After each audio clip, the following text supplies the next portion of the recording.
Chers amis, bonjour. Aujourd'hui, une vidéo principalement sur nos ouvrages et nous avons la grande joie de vous présenter notre dernière publication qui va être le thème principal de cette vidéo, le journal de l'abbé Combe, les dernières années de Mélanie Calvat, sœur Marie Delacroix. C'est un livre que je vais vous présenter dans cette vidéo.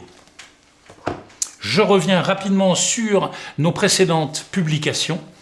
L'apparition de la Très Sainte Vierge sur la montagne de la Salette, donc le récit dans un petit livret, le récit fait par Mélanie Calvat elle-même, voyante de la Salette, qui raconte depuis la veille de l'apparition jusqu'au lendemain, toute l'apparition, avec le message public qui a été donné aux deux enfants, Maximin Giraud et Mélanie Calvat, et je dirais le cœur un petit peu de ce petit livret et de ce récit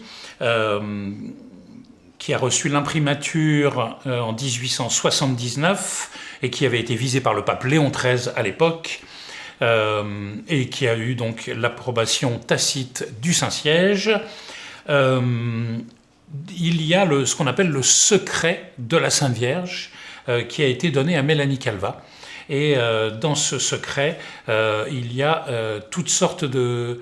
C'est en fait une longue prophétie qui va depuis 1846 jusqu'à la mort de l'Antéchrist et même après. Voilà, donc beaucoup d'éléments très importants dans ce livret, avec notamment ce secret, bien sûr, combattu par le démon, par la maçonnerie et par des gens soit malicieux, mal intentionnés, soit souvent des gens qui connaissent très très mal l'apparition de Notre-Dame et qui attaquent ce secret. Voilà. Pour 5 €, vous pouvez commander cet ouvrage sur notre site, dont je vais vous reparler également par la suite. Deuxième ouvrage que nous avons publié, L'enfance de Mélanie, bergère de la Salette. À nouveau, c'est un écrit de Mélanie Calvat, c'est ce que nous privilégions dans notre association, les écrits de la voyante elle-même.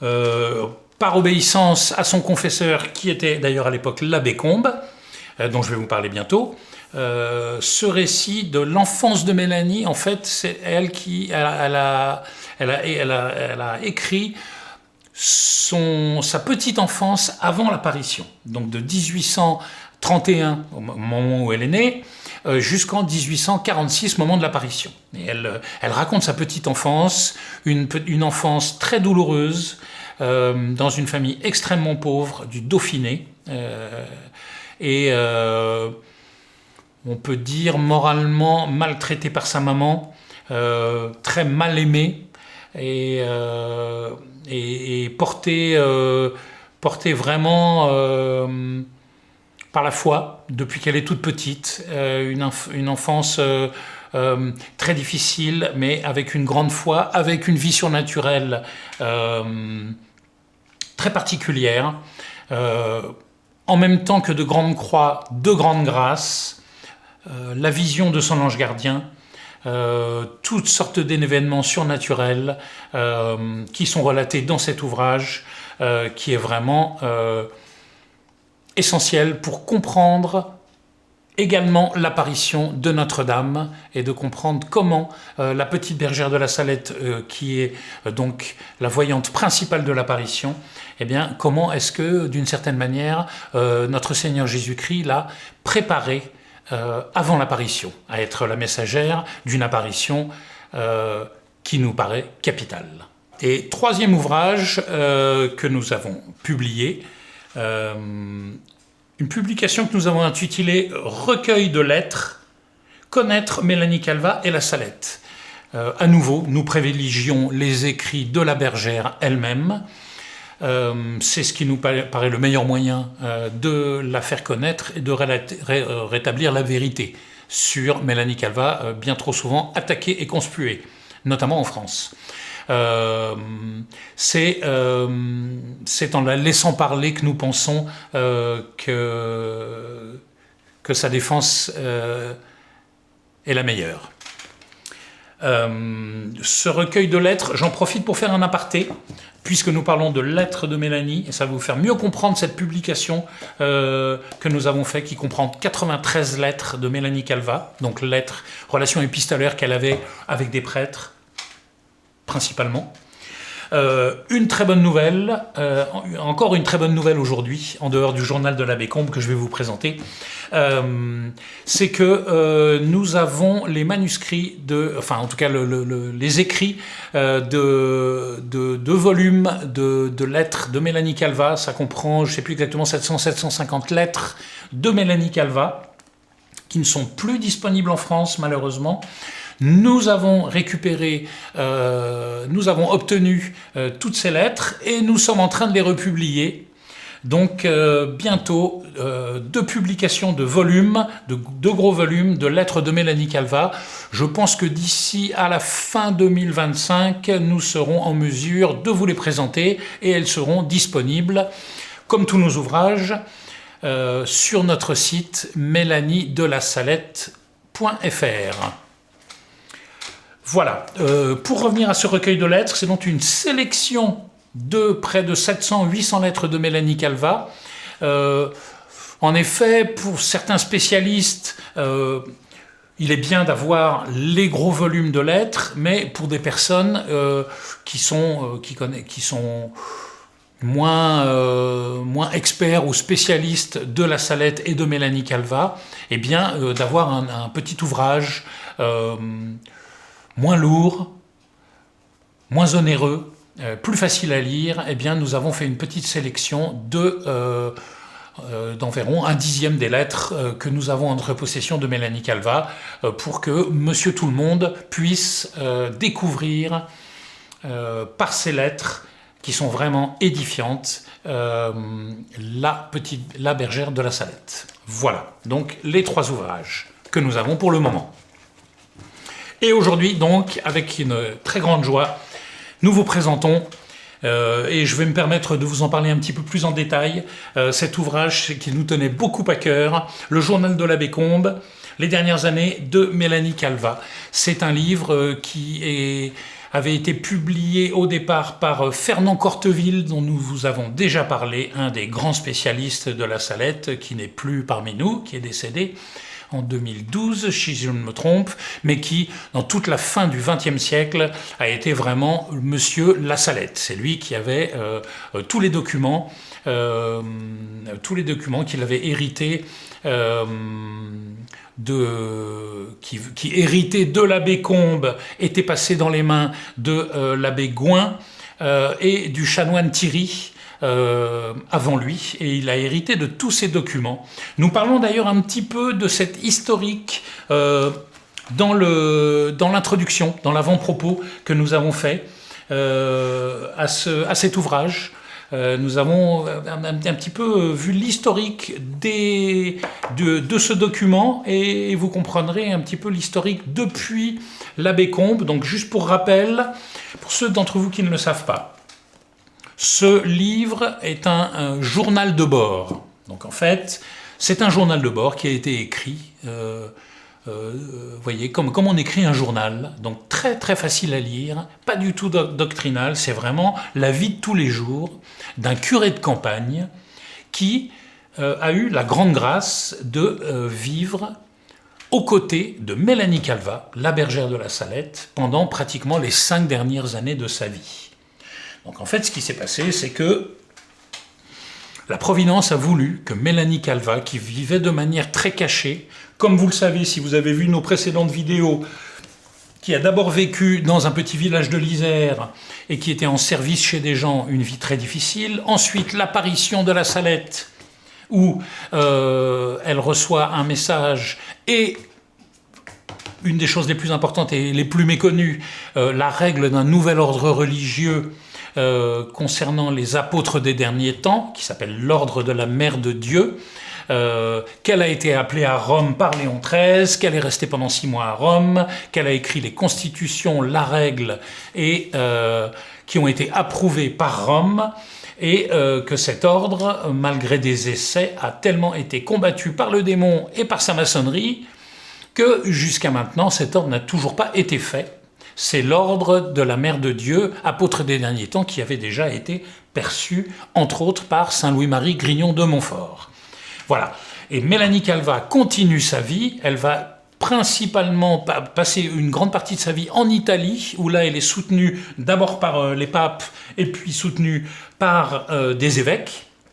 Ce sont les évêques italiens qui donneront imprimature à ce récit de l'apparition, et les papes également qui le soutiendront, Pie IX, Saint Pie X et Pie IX, et Léon XIII.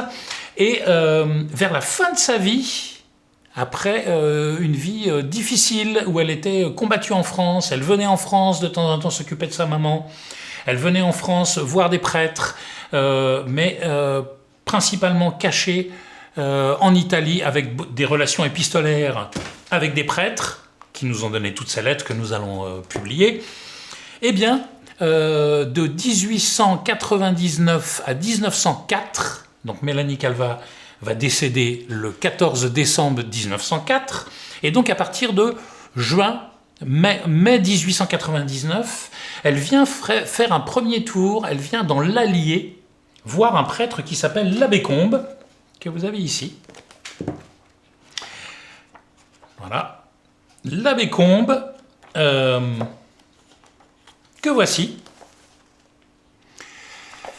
L'abbé Combes la reçoit, il a d'abord été en relation épistolaire avec elle, nous expliquons tout ça dans l'avant-propos, et puis il la reçoit dans l'Allier, et au début il est intrigué par cette voyante, qui a une attitude assez singulière, et en fait il va la faire venir dans l'Allier, et elle va habiter dans les villages adjacents aux siens. Lui il habite dans un village qui s'appelle Diou, il est curé de Diou, D-I-O-U,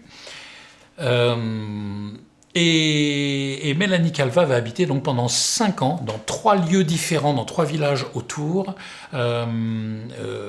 successivement.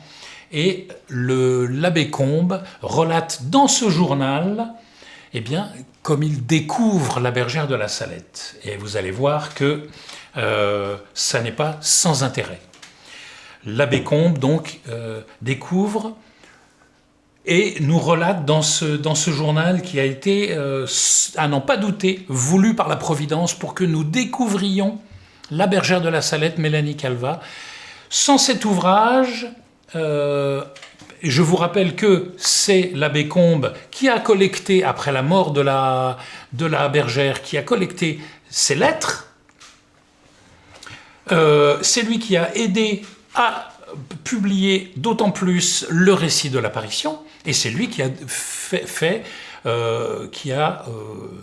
on va dire, intimé l'ordre en tant que directeur spirituel à Mélanie Calvat d'écrire son enfance. Donc en fait, nous voyons clairement, pour nous, en tout cas aux amis de Mélanie Calvat, que l'abbé Combes a été suscité par la Providence pour que nous ayons, jusqu'à notre époque, des informations sur cette bergère qui avait une vie toute cachée, une vie toute en Dieu, une vie baignée dans le surnaturel, mais complètement inconnue du monde. Vous voyez, elle avait suivi les conseils que lui avait donnés son petit frère, notre Seigneur Jésus-Christ, quand elle le voyait, qui lui disait de rester loin du monde et de rester caché. Mais il fallait quand même que, pour nous, nous ayons des témoignages un petit peu de cette bergère qui est, à n'en pas douter, une grande sainte. Voilà. Donc, ce témoignage de l'abbé Combes est un journal de bord. Il existait déjà dans une version d'un fac-similé qui a été, parfois on le trouvait, parfois on ne le trouvait pas. Il existe encore dans une maison d'édition, mais avec quand même, comme c'est la version de Fernand Corteville, qui date, si je ne m'abuse, 1965 ou quelque chose comme ça, ou 66, je me trompe à 1 ou 2 années près, et ce manuscrit n'avait jamais été retravaillé, et c'était un fac-similé. On voyait bien que c'était comme un texte tapé à la machine, avec des sauts de lignes différents, des fautes, des imprécisions, au moins dans la typographie, vous voyez. Et nous avons décidé de reprendre entièrement ce texte, sans rien changer du texte, en essayant de garder le plus possible la présentation. Nous avons gardé les paragraphes, les dialogues, etc., mais nous essayons d'en faire quelque chose de plus clair, de plus net.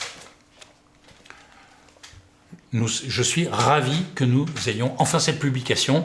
Je ne vous cache pas que ça a été difficile et que le démon, le vieux serpent, ne dort jamais et que nous avons eu toutes sortes d'embûches avant de pouvoir publier cet ouvrage. Voilà.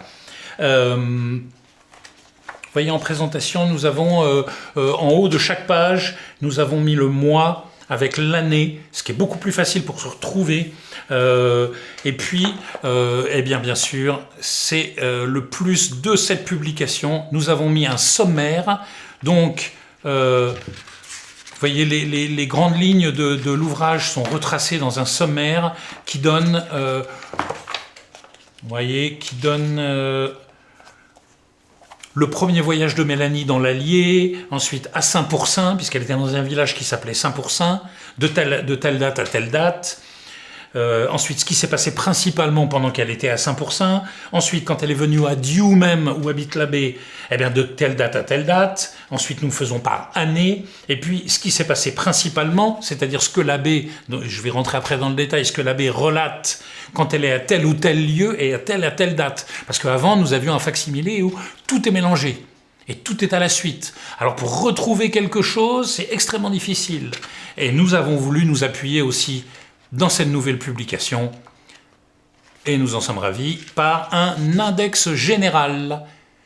Parce que bien sûr, quand Monsieur l'abbé parle avec Mélanie, et tout ce qu'il relate avec Mélanie, il y a plein de choses historiques. Vous allez voir dans la présentation, il y a plein de noms propres, plein de choses dont ils parlent, tous les deux, que l'abbé relate, et pour aller retrouver facilement ce que Mélanie Calvat dit de telle ou telle chose, les communications qu'elle a de notre Seigneur ou de Notre-Dame sur telle ou telle chose, eh bien, quand l'abbé le cite, eh bien, pour pouvoir retrouver rapidement dans l'ouvrage telle ou telle citation, eh bien, cet index général est vraiment bienvenu et facile à utiliser. Et enfin, moi, en tout cas, personnellement, qui reviens très régulièrement à ce livre, je le lis constamment. Eh bien, depuis que j'ai cette publication, eh bien, ça me sert beaucoup d'avoir cet index. Voilà. Je vais en venir maintenant à l'ouvrage lui-même. Je ne vous cache pas que c'est un ouvrage qui dérange. Voilà. Vous allez voir que dans ce livre, beaucoup de sujets sont abordés. D'une certaine manière, puisque je relis toujours les écrits de Mélanie Calvat et ce journal de l'abbé Combes, vous voyez, c'est des choses que moi je lis tous les jours, tout le temps, depuis ma conversion il y a 6-7 ans à la Salette. Je baigne dans tout ça. Je relis en ce moment beaucoup les lettres de Mélanie et je m'aperçois qu'elles dérangent aussi beaucoup. Et vous voyez, et ben en fait, la vie de Mélanie Calvat et la vue qu'a Mélanie Calvat des choses, comme quelqu'un, une grande sainte très proche du bon Dieu et très proche de Notre-Dame, eh bien c'est sûr que ça dérange, et ça dérange beaucoup de gens. Ça dérange même les catholiques. Et je vous avoue que, vous voyez, quand je mentionne des choses qu'il y a dans ce livre à beaucoup de gens, c'est très rare que les personnes soient d'accord avec tout. Il y a toujours des choses qui dérangent trop les gens et qui disent « Oh non, mais là, de toute façon, elle peut se tromper. Elle a dû se tromper. » Vous voyez ? Voilà, vous allez juger par vous-même. Donc le contexte, je vous l'ai donné. Nous sommes dans l'Allier, parce que c'est un journal de bord que nous vous présentons. Donc c'est important, vous voyez, de vous mettre dans le lieu. Vous voyez, le lieu, c'est l'Allier à la fin du 19e siècle. Un curé de campagne qui découvre la bergère de la Salette, la petite voyante, qui a vu la Sainte Vierge en 1846 et qui a une vie toute surnaturelle, dont pratiquement personne ne connaît rien, à part Monseigneur Pétania, évêque d'Italie, et Monseigneur Zola, les deux qui ont été directeurs spirituels et confesseurs de Mélanie en Italie pendant une grande partie de sa vie, mais dont nous n'avons aucun écrit, enfin, en tout cas pas de récit. Eh bien, à ce moment-là, on connaît pratiquement rien de Mélanie. Alors, il y a déjà des bruits qui courent, vous voyez, en France, je l'ai déjà mentionné, que Mélanie est combattue. Voilà, comme il faut attaquer la Salette et surtout les apôtres des derniers temps et le secret qui dévoile beaucoup les plans de la maçonnerie et du démon, eh bien Mélanie est attaquée en France. Alors comme elle est attaquée en France, eh bien beaucoup de bruit court et ça arrive jusqu'aux oreilles de l'abbé Combe, qu'elle donne du fil à retordre à l'évêque d'Autun. Je vous en parlais dans une autre vidéo, l'affaire Rongeon. C'est quelque chose dont je vous parlerai dans une autre vidéo une autre fois. Mais voilà, toutes sortes de bruits courts. Et l'abbé Combe entend dire que cette jeune fille, Mélanie Calvat, est dévoyée, qu'elle cause des problèmes à des gens du clergé en France, etc. Et toutes sortes de médisances arrivent aux oreilles de l'abbé Combe. Alors lui, il dit, il a un ton, c'est vraiment très humoristique parfois ce livre. Moi, il y a des passages qui me font beaucoup rire, où l'abbé dit, je vais rectifier tout ça, et moi, je vais lui montrer ce que c'est, en gros, je vais lui montrer ce que c'est que la vie, et puis je vais la rectifier, cette petite bergère de la Salette, cette voyante. Voilà, on est dans ce contexte-là.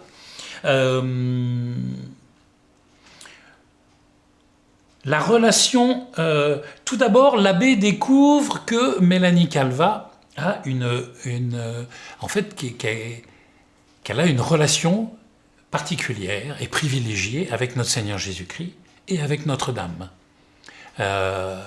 Et qu'en fait, soit elle a des voix, soit de manière infuse, elle a des enseignements, ou elle a vraiment un rapport direct avec notre Seigneur ou Notre-Dame. Donc, on découvre par exemple au début du livre que l'abbé Combe, qui lui est plutôt de tempérament inquiet, vous voyez, plutôt un tempérament mélancolique, se pose beaucoup de questions, même sur sa situation lui-même. Et en fait, au début, on voit qu'il dit à Mélanie, qu'est-ce que le bon Dieu attend de moi ? Et en fait, c'est assez drôle, je trouve. L'abbé Combe, dès le début de l'ouvrage, et c'est relaté par l'abbé, tout ça, demande à Mélanie, en fait, de demander à notre Seigneur Jésus-Christ qu'est-ce qu'il attend de lui, vous voyez. Et donc voilà, au tout début de l'ouvrage, c'est très drôle de voir comme Mélanie, et l'abbé Combe lui dit, alors qu'est-ce qu'il a dit ? Quand est-ce que vous l'avez vu ? Ah je l'ai vu à la fin de la messe, et il m'a dit ceci, il m'a dit cela, et Mélanie Calvat, vous voyez, se fait l'intermédiaire, en fait, entre le bon Dieu et l'abbé Combe. Il va découvrir ensuite, par la suite, toujours dans ce livre, on voit que, en fait, l'abbé Combe, Mélanie est souvent en retard à la messe, par exemple. Alors lui, il tempête, il dit « mais qu'est-ce que c'est que cette petite orgueilleuse qui arrive en retard à la messe ? Alors on se prend pour une grande sainte ». Vous voyez, il parle comme ça et je trouve que c'est très drôle. Qu'est-ce que c'est que cette fille qui se prend pour une grande sainte et qui n'arrive même pas à arriver à l'heure à la messe et en gros, il se dit « mais qu'est-ce que Notre-Dame a été choisir comme voyante ? Qu'est-ce que c'est que ça ?» Et puis, il découvre petit à petit, au fur et à mesure du livre, il découvre que Mélanie, en fait, elle est stigmate. Vous voyez ? Il découvre qu'il y a des linges avec du sang qui sont chez elle, et que c'est dans ces douleurs des stigmates qu'elle a pendant le carême, et en général du jeudi soir jusqu'au vendredi soir, eh bien, il finit par s'apercevoir, alors qu'elle essaye de le cacher, bien sûr, toute sa grande vie mystique, Mélanie Calvat ne veut pas la montrer, et même à monsieur l'abbé. Mais lui est vraiment... il est presque dur avec elle, en fait. Il lui pose vraiment des questions, il veut tout savoir. Je ne vous cache pas que ces 5 années de Mélanie Calvat auprès de l'abbé Combe, même si elle dit à la fin, on voit bien, elle l'aimait beaucoup, mais c'était pour elle quand même une épreuve, parce qu'elle est obligée de dévoiler, et la Providence, dans ce livre, veut nous dévoiler beaucoup d'aspects de Mélanie Calvat complètement inconnus, et que nous découvrons, mais qui, d'une certaine manière, viennent un peu violenter la bergère de la Salette, qui, en fait, sa vie surnaturelle, sa vie toute privilégiée et ses relations avec Jésus et avec Marie, c'est des choses qu'elle voulait garder pour elle-même, qu'elle veut garder pour elle-même. Et elle est en fait violentée par l'abbé Combe, qui met à jour beaucoup de ces choses cachées. Donc, par exemple, les stigmates, il découvre qu'elle a les stigmates. Alors, il y a tout un passage également, et c'est là que, par exemple, L'index est bien utile. Bon, alors vous allez voir, je ne vais pas vous dire toutes les fois où cet ouvrage sonne comme un coup de marteau pour beaucoup de gens qui ne supportent pas en fait la vérité. L'abbé lui pose plein de... et arrive à voir qu'en fait Mélanie a la vue de beaucoup de choses là où elle n'est pas présente, aussi bien des choses, un petit peu comme Padre Pio, vous voyez, des choses passées, des choses présentes, ou même des choses futures, que le bon Dieu lui fait percevoir à Mélanie. Elle a une vie tellement sainte, tout en Dieu, qu'elle a des visions de beaucoup de choses comme ça. Et notamment, au XIXe siècle, des attentats de beaucoup de rois, d'empereurs, de chefs d'État catholiques, chrétiens, de toute l'Europe entière. Et elle a les visions de nombre de ces chefs d'État, rois et empereurs qui sont assassinés sous couvert d'accidents, de maladies, et elle voit, elle a en vision comment ils sont assassinés, comment les attentats sont préparés par la maçonnerie. Bien sûr, les ennemis de l'Église, commandités par le démon. Ça revient toujours à la même chose. Et donc, tous ces chefs d'État, voilà, de toute nationalité en Europe, Mélanie met à jour un petit peu les attentats commandités. Et l'abbé relate un petit peu tout ça sur plusieurs pages, très intéressant. Elle voit également, vous voyez par exemple, c'est relaté dans l'ouvrage, le volcan en Martinique, la montagne Pelée en 1902, Mélanie, l'abbé la questionne là-dessus et lui dit, je crois qu'il voit le journal du jour, et il dit « Oh, il y a eu 30 000 morts ». Et puis elle le reprend, non, je crois qu'il dit « Il y a eu 20 000 morts ». Et elle le reprend, elle dit « Non, 30 000 ». « Comment vous le savez ?» Et elle dit « J'y étais. J'étais au milieu. » Et puis, il veut vérifier, ça lui paraît bizarre, etc. Elle donne plein de détails. Et elle dit qu'en fait, ce volcan... Et elle explique toujours les choses avec la vue du bon Dieu. C'est-à-dire qu'elle dit que vous voyez, ce volcan, l'éruption de ce volcan est un châtiment du bon Dieu. C'est extrêmement intéressant. Elle raconte, donc l'abbé lui tire les vers du nez. Elle raconte que, en fait, quelque temps avant, il y a toute une bande d'adolescents qui ont pris un grand crucifix de notre Seigneur Jésus-Christ, ils l'ont emmené dans la montagne et ils l'ont balancé du haut d'une crevasse. Et c'est du haut de cette crevasse qu'a jailli le volcan. Elle donne tous ces détails-là. Ça nous permet vraiment encore plus de comprendre que, en fait, tout ce qui arrive sur la terre vient, comme dit Notre-Dame dans l'apparition, tout ce qui arrive sur la terre est toujours dû au péché des hommes. Et là, on le comprend par des exemples vraiment pratiques. Voyez, et des exemples pratiques qui ne sont pas dogmatiques ou doctrinaux, vous voyez, c'est vraiment un récit au jour le jour de Monsieur l'abbé. Vous voyez, par exemple, un exemple, je vais vous lire juste un petit exemple pour que vous compreniez le ton du livre. Alors là, c'est un petit exemple que moi je trouve en fait humoristique, ça va vous donner le ton de ce livre qui est tout bonnement incroyable. Je ne me lâche pas de lire ce livre. Alors... Racontez-moi, alors il parle de, c'est l'abbé, donc c'est l'abbé Combe qui veut tirer les vers du nez à Mélanie sur ces dialogues avec Notre-Dame, avec la très sainte Vierge Marie. Alors c'est l'abbé qui parle. Ma chère sœur, il appelle Mélanie ma chère sœur, et elle l'appelle mon père. Ma chère sœur, au lieu d'une protestation inutile à la semaine, j'adresserai cette circulaire à toutes les personnes qui m'écrivaient au sujet de cet index. Bon, c'est un des livres de l'abbé Combe qui a été mis à l'index. Presque toutes croient que le secret est indirectement condamné. J'explique clairement la portée du décret. Donc là, il parle au sujet du secret de Mélanie, qui est combattu, bien sûr. Cela vaut mieux. Ce décret fera-t-il du mal à la parole de la Sainte Vierge? Donc c'est l'abbé Combe qui questionne Mélanie sur... la portée d'un de ses écrits par rapport à la Sainte Vierge. Alors Mélanie répond « Non, mon père, c'est tout ce que je désire. Racontez-moi comment elle vous a dit que je l'aime, un peu, beaucoup. Y a-t-il longtemps ?» Donc en fait, l'abbé questionne Mélanie parce que la Sainte Vierge a dit à Mélanie que l'abbé Combe l'aimait un peu, beaucoup. Alors elle répond « C'est dimanche dernier à l'église. Sans doute que vous lui disiez du mal de moi, Alors Mélanie répond « Oh, du mal !» Et l'abbé dit « Il le faut bien, vous me calomniez auprès d'elle. »« Calomnie ou médisance ?» elle répond. Et l'abbé dit « Calomnie, puisqu'elle a dû prendre ma défense. Mais si elle m'a fait des reproches, dites-les, ne me cachez rien. Je les aimerai comme tout ce qui vient d'elle. » Et là, Mélanie raconte. Elle raconte son dialogue avec Notre-Dame sur l'abbé Combe. Eh bien, je lui disais, voyez le prêtre de votre fils. À la première messe, il s'est mis en colère pour annoncer que la semaine religieuse l'avait calomnié. À la grand-messe, c'était assez bien. Quel bien il ferait ici, si au lieu de choses élevées, savantes, il disait des choses simples, pratiques,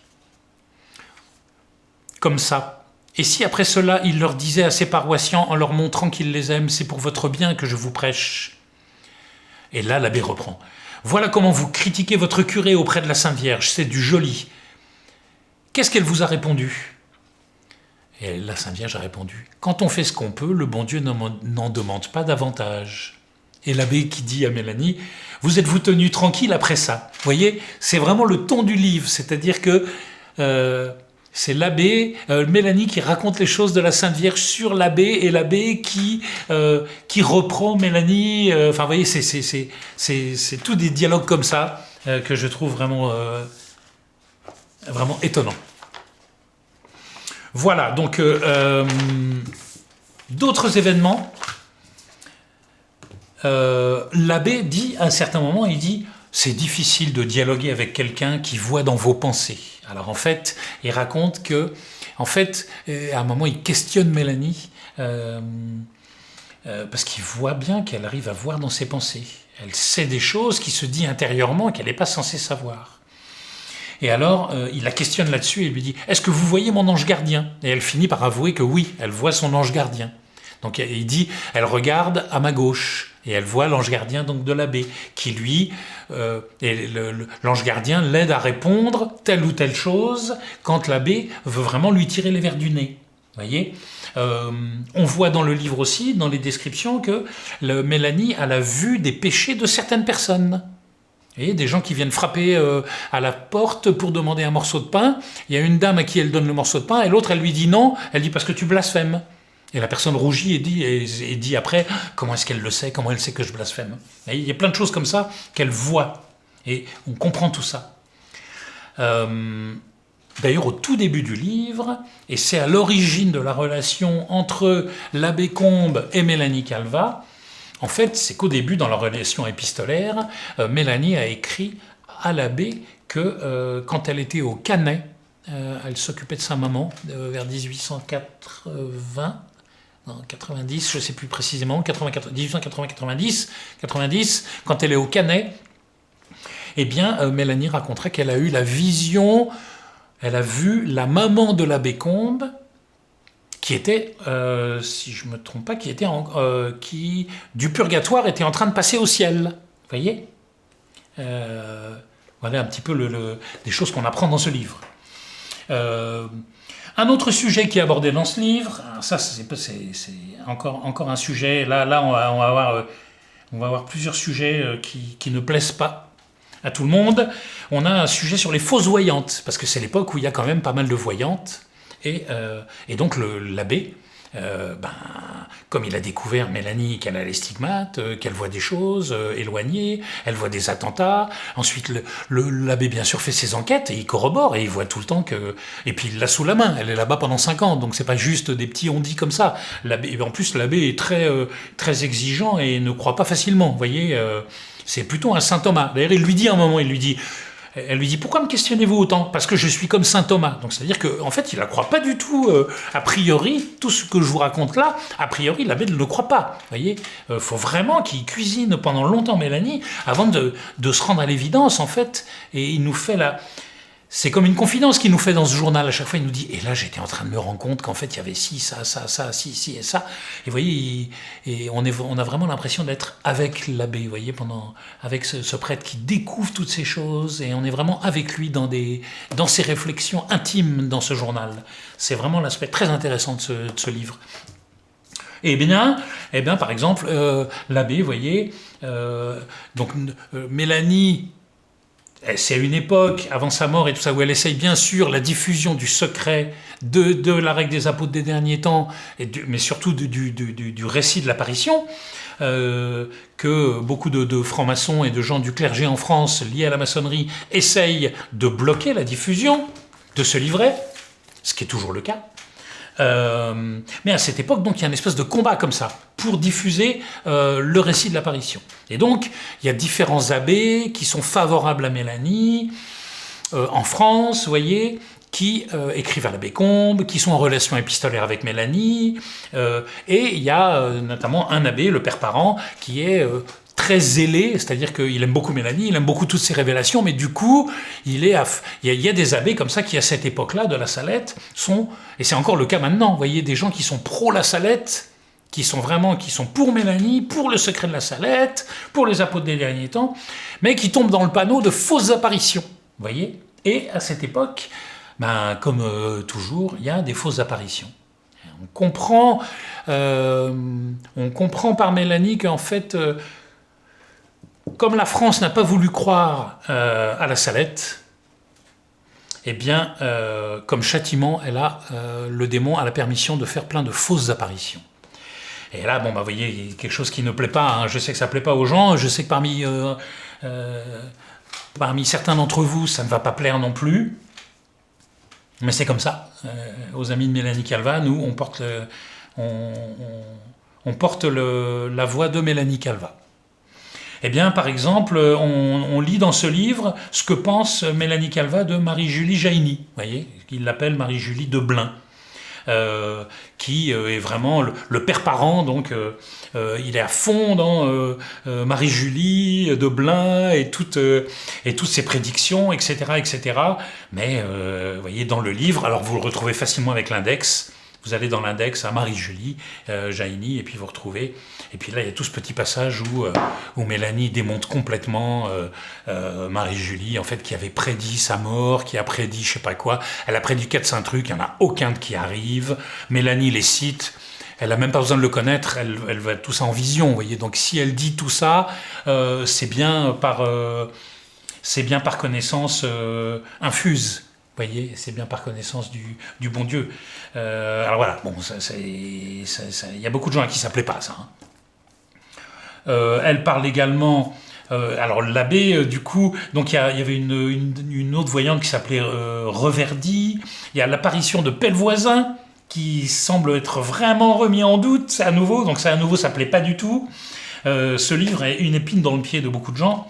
C'est l'abbé, en fait, qui mentionne Pellevoisin comme quelque chose de tout à fait douteux, et il s'en tient aux paroles de Mélanie qui citait les fausses apparitions où Notre-Dame dit il n'y a pas le calme que je voudrais dans mon église pour endormir tout le monde. C'est comme ça que Mélanie le décrivait, et justement dans l'apparition de Pellevoisin, c'est vraiment tu n'es pas calme, il n'y a pas le calme, et ça en fait c'est pas du tout le ton de la Sainte Vierge ou du bon Dieu.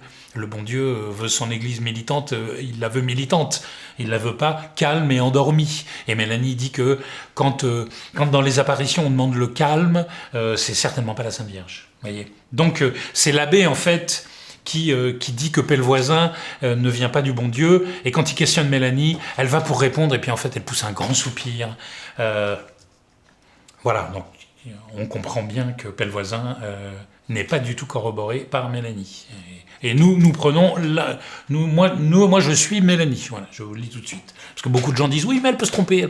Bon. Alors il y a Pauline Perrier aussi, il y a Berguille, ouais, tout ça ce sont des fausses voyantes comme Jaïni, vous voyez, de l'époque. En tout cas, au moins de l'époque. Et l'abbé dit il faut essayer de convaincre le père Parent, il faut essayer de le convaincre, il faut essayer de le convaincre. Et en fait, Mélanie dit ils ne peuvent pas comprendre. Et en fait, elle dit que toutes ces fausses apparitions sont faites par le démon pour faire perdre la foi. C'est-à-dire que les fausses apparitions, eh bien, déjà vont noyer les vraies apparitions dans plein d'apparitions. Du coup, elles ressortent beaucoup moins. Et puis, tout doucement, vous voyez, le démon qui arrive à faire une fausse apparition avec 80% de vrai et 20% de poison, tout d'un coup, il est en train de vous amener avec du sensible sur sa voie à lui, et tout d'un coup il peut vous attirer, quand il vous tient, il vous lâche plus après le démon, et il sait très bien quels sont les points faibles de l'homme, et quand est-ce qu'on est plutôt attiré par la curiosité que, en fait, par la pénitence, le sacrifice et le combat spirituel. Et toutes les apparitions, les vraies apparitions, c'est toujours ça. C'est le sacrifice, le combat spirituel, la pénitence, les jeûnes, vous voyez, la difficulté, le combat spirituel est dur. Et dès qu'on a d'autres choses, les espèces de visions, vous voyez, ça veut jouer. C'est des gens qui jouent à la salette, en fait, vous voyez. Le démon a l'autorisation de susciter des fausses voyants, des fausses voyantes qui jouent à faire des prédications de type la salette. Et en fait, il met du vrai là-dedans, parce que Mélanie dit, il connaît les vraies apparitions, lui. Il connaît le message de la salette. Donc il prend un petit peu de tout ça, vous voyez, et il mêle toujours du faux là-dedans. Vous voyez, les stigmates, les trucs, les machins, vous voyez, on prend du Mélanie, on prend de la salette, et puis on fait plein de fausses apparitions. Et puis on noie le poisson, et puis on arrive à faire perdre la foi. Alors on pourra dire tout ce qu'on veut, mais on voit bien que la situation de maintenant, on voit bien la situation de l'Église maintenant. Alors en tout cas, si on juge un arbre à ses fruits, il semblerait que Mélanie Calva ne se trompe pas tant que ça. Voilà. Dans le recueil de lettres, tout ce dont je vous parle là, les fausses voyants, les fausses voyantes sont corroborés. C'est des choses qu'elle reprend dans ses relations épistolaires. Vous voyez. Donc je m'aperçois de plus en plus que beaucoup d'éléments donnés dans ce journal de l'abbé Combe, on arrive à les fouiller encore plus et les comprendre encore plus de l'intérieur dans les lettres de Mélanie Calva, qui sont vraiment ses visions intimes. Vous voyez. Voilà. Un autre aspect dans ce livre, il y en a plein, mais je prends ceux qui m'ont paru les plus percutants. Voyez par exemple,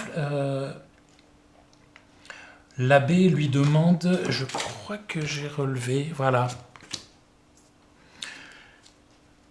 2 fois, écoutez bien ça. 2 fois en quelques jours, c'est donc l'abbé c'est journal de bord, hein, mardi 8 octobre 1901. 2 fois en quelques jours, elle s'est étonnée, c'est Mélanie, que je permette aux femmes de se présenter au confessionnal sans un voile. Étonné à mon tour de cette insistance, je lui ai demandé aujourd'hui. « Ma bonne sœur, cet usage est tombé depuis longtemps. Cet usage est tombé depuis longtemps et je ne vois pas la nécessité de le rétablir. » Vous voyez, l'abbé, il ne voit pas la nécessité. Est-ce que les femmes mettent un voile, une mantille, vous voyez, au confessionnal? Et elle répond. Entre parenthèses, triste d'être obligée de s'expliquer. Mélanie répond.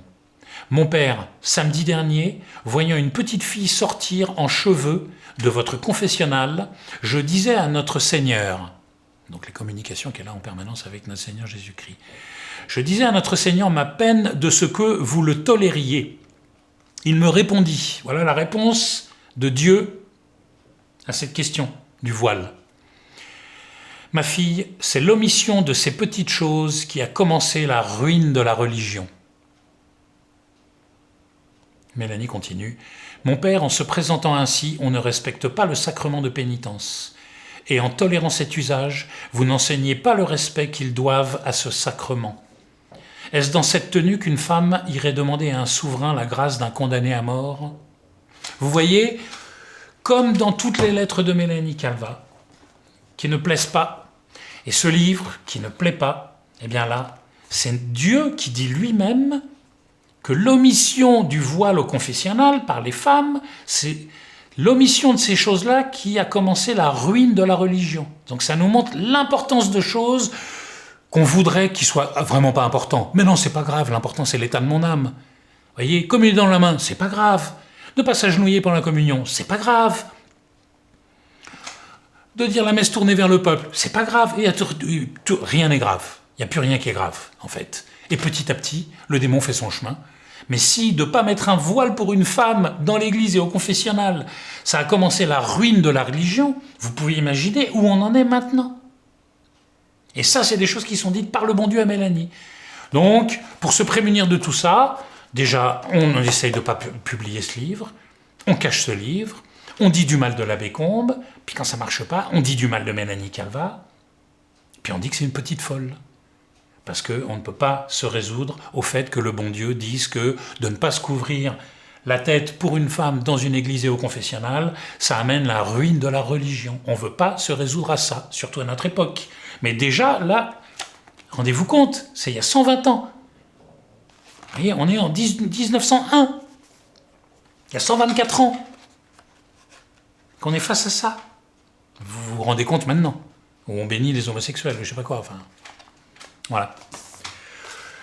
Boum, c'est le livre Boum, vous voyez, le livre qui ne plaît pas et qui ne plaît à quasiment personne. Voilà, donc un exemple comme quoi, de ne pas conserver les traditions, c'est la ruine de la religion. On découvre aussi beaucoup dans ce livre la curiosité de l'abbé, vous voyez, et notre Seigneur va même intervenir au bout d'un moment auprès de Mélanie en disant que la curiosité maladive de l'abbé, parce que l'abbé il est beaucoup dans les, lui aussi il est beaucoup à vouloir découvrir les choses cachées que connaît Mélanie, vous voyez, notamment sur l'avenir, sur le futur, des prophéties, des choses comme ça, vouloir découvrir ce qui va se passer. Et à un moment, notre Seigneur dit clairement à Mélanie que trop de curiosité devient pécamineuse, en fait. Vous voyez que d'être trop curieux, c'est un péché, en fait. Une autre chose vraiment importante, et nous aurons l'occasion un jour d'en faire une vidéo particulière, c'est sur Diana Vaughan. Alors, dans ce livre, nous découvrons qu'en fait, il y a une dame qui s'appelle Diana Vaughan, qui est d'origine américaine. On retrouve à nouveau, toujours la même chose, c'est un sujet qu'on retrouve dans les lettres de Mélanie, mais pas ailleurs. Et en fait, il est dit clairement là-dedans que Diana Vaughan est une américaine paladiste, donc de très très haut niveau franc-maçon. Et nous en parlerons dans une autre vidéo de tout le détail, mais en gros, il y a les informations comme quoi Diana Vaughan, qui a été soutenue par Mélanie après sa conversion, puisque c'est une très haute franc-maçonne qui s'est convertie, qui a donné plein d'informations sur la maçonnerie, et elle nous dit là-dedans qu'elle a été livrée par un franc-maçon qui se faisait appeler Léo Taxil. Il y a des précisions là-dessus. Voilà, nous tenons à en parler parce qu'il y a eu pas mal d'auteurs catholiques et d'excellents auteurs comme Léon de Poncin, Jean Vaquier, vous voyez, qui se sont fait prendre au piège en fait de la maçonnerie, qui a été de dire que cette Diana Vaughan n'avait jamais existé, vous voyez. Donc nous reviendrons dans une autre vidéo, mais en tout cas dans ce livre on a quelques précisions, voilà, qui viennent vraiment à nouveau déranger, c'est le moins qu'on puisse dire. On a également dans ce livre, on comprend le lien qu'il y a entre Sainte Jeanne d'Arc et Diana Vaughan. Et on comprend également, chose qui est très méconnue, et qu'on ne découvre pas, me semble-t-il, si je me souviens bien, dans les lettres de Mélanie, qu'il y a une espèce de lien entre Sainte Jeanne d'Arc et Mélanie Calvat. Et ça, nous y reviendrons dans la vidéo que nous ferons sur Diana Vaughan, Sainte Jeanne d'Arc et Mélanie Calvat, justement. Voilà, beaucoup de scènes humoristiques, de dialogues humoristiques entre les deux, où l'abbé Combe ne sait plus à quel saint se vouer. Il y a tellement de choses surnaturelles et étonnantes dans la vie de Mélanie Calvat qu'il y a plein de choses que l'abbé a du mal à comprendre. Et qui sont amenés de manière très drôle parce que c'est sa vision à lui comme il l'écrit. Il y a des détails intéressants pour ceux qui connaissent un petit peu le sujet de la Salette sur le congrès de Rome, l'ordre de la Mère de Dieu, quand Léon XIII a gardé Mélanie pendant 6 mois, de décembre 1878 à mai 1879, et là juste avant, juste après, avec Monseigneur Fava qui veut bloquer l'ordre de la Mère de Dieu, etc. Il y a des détails vraiment importants que l'abbé demande à Mélanie d'écrire. Donc dans ce livre, il y a aussi des écrits de Mélanie Calvat, en ce sens que l'abbé posait des questions à Mélanie en lui demandant de répondre par écrit. Et ces écrits ont traversé l'histoire, ont été gardés par l'abbé Combe, sont arrivés jusqu'à Fernand Corteville et sont dans ce livre où il y a des écrits de Mélanie Calva, donc sur notamment les épisodes par rapport au secret, à l'ordre de la Mère de Dieu, et puis il y a des écrits aussi notamment sur la vie de la Sainte Famille, c'est-à-dire que l'abbé Combe, il dira d'ailleurs regretter de ne pas avoir demandé plus de précision à Mélanie, parce que Mélanie avait une vision en fait de la vie de la Sainte Famille depuis l'incarnation, et depuis l'incarnation jusqu'à la mort de notre Seigneur, et en fait l'abbé va lui demander des écrits, et on a des passages absolument merveilleux de Mélanie qui écrit sur la présentation, l'incarnation, la nativité, vous voyez, 2-3 pages qui sont écrites avec des détails qui sont vraiment magnifiques et édifiants. Voilà pour les écrits. J'en ai bientôt fini. Des petits passages aussi qui peuvent intéresser certaines personnes qui sont souvent assez curieuses par rapport aux Orléans, aux Bourbons et à la royauté en France, les Nondorf. Vous voyez là à nouveau l'abbé Combe qui va vraiment tirer les vers du nez de Mélanie Calva, qui un petit peu à reculons va quand même lui donner certaines informations. Je tiens à vous dire que quand Mélanie Calva, en fait, elle dit 5% de ce qu'elle sait, mais quand elle sait quelque chose, quand elle dit quelque chose, elle ne se trompe pas, vous voyez, c'est qu'elle le sait, sinon elle se tait. Et il y a un passage à la fin aussi sur la mort de Léon XIII qui pourrait en surprendre plus d'un. Voilà, je n'en dis pas plus, mais la mort de Léon XIII, en fait, n'a pas été une mort très très facile. Et l'abbé Combe amène des commentaires en tant que prêtre de l'époque qui sont tout à fait intéressants. Voilà. Voilà ce que je voulais vous dire un petit peu aujourd'hui sur ce livre. Évidemment, ça pourrait être beaucoup plus long, mais je pense qu'il faut arriver à rester concis. Ce que je voulais, c'était vous donner... je ne vous ai pas du tout parlé de tout, mais je voulais donner certaines parties de cet ouvrage pour vous donner envie de le lire. Voilà, à nouveau, même si nous nous concentrons sur les écrits de Mélanie Calva, je trouve que ce livre fait un peu exception, dans le sens où c'est quelqu'un qui a écrit sur Mélanie, mais il a écrit vraiment un journal de bord au quotidien en vivant avec elle. Et c'est quelqu'un qui est comme saint Thomas, donc qui a priori ne croit pas. Ça c'est quand même très intéressant, vous voyez. C'est pas juste quelqu'un qui est « Ah oui, elle est super, c'est une vraie sainte », pas du tout. Il pense plutôt qu'il veut la corriger et qu'il veut la reprendre, et que franchement, c'est pas du tout une petite sainte. Et puis il découvre en fait, malgré lui, au fur et à mesure, en fait, la sainteté de Mélanie Calva. Et je trouve que pour ça, c'est un témoignage passionnant, très intéressant, d'un prêtre, en plus à la fin du 19e, et puis ça nous permet de vivre avec cet abbé les 5 dernières années de Mélanie Calva. Voilà, cet ouvrage est disponible sur notre site mélanie-de-la-salette.fr. Il est à 15 €, sans les frais de port. J'en profite pour vous dire que nous venons d'ouvrir un deuxième site.